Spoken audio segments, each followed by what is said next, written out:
There were 13 of them. Others called them nightmare, gang, and ankle biters. The last of these they emphatically contested. They themselves preferred the pack. And as befits a pack, it had a leader. The leader was already 10. His nick was sportsman. He was fair-haired, rose-cheeked, blue-eyed, and taller than everyone else except Elephant by a full head.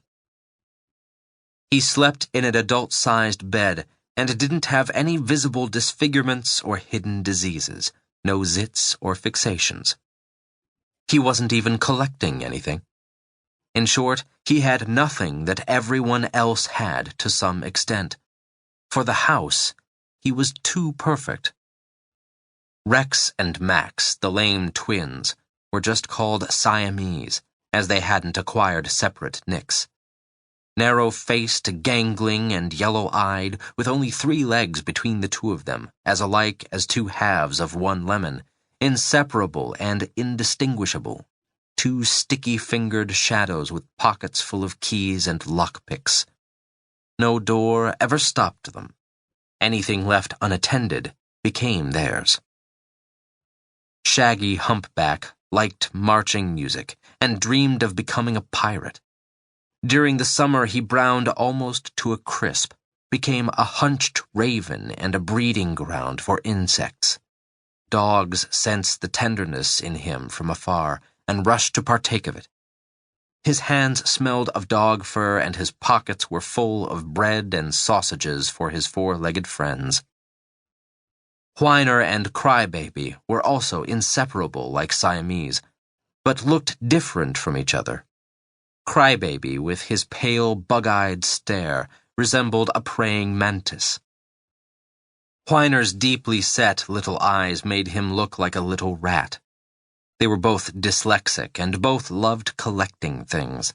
They collected nuts, bolts, and screws, pocket knives, and bottle labels. But their pride and joy was a vast collection of fingerprints. Rabbit was an albino and possessed dark glasses tied to his ears with a string and shoes with orthopedic heels. He always knew what river flowed where. He remembered the names of cities, many of them unpronounceable, could enumerate their principal thoroughfares and inform of the best ways to get from one of them to another. He identified the major categories of national manufacturing output and the impact they had on the corresponding countries. Many considered Rabbit's knowledge useful, but hardly anyone respected him for it. His front teeth were slanted forward, making him look like a rodent. They were also the reason for his nick. Beauty, an impossibly cute boy with very dark eyes, was ashamed of his out-of-control arms and legs and never talked. His feet carried him to where he didn't wish to go. His hands dropped things he wished to hold. He fell a lot and was covered in bruises. He was ashamed of those, too. Round-faced Hoover was crazy about his treasures. He found them everywhere. What he called treasure was everyone else's trash.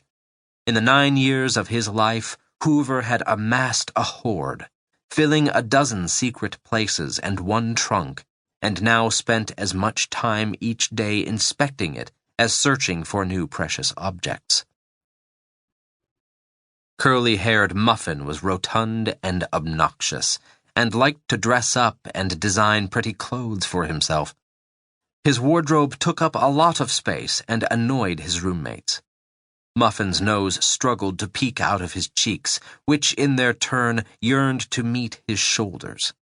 All the female teachers adored him. Their name for him was Lil Cupid.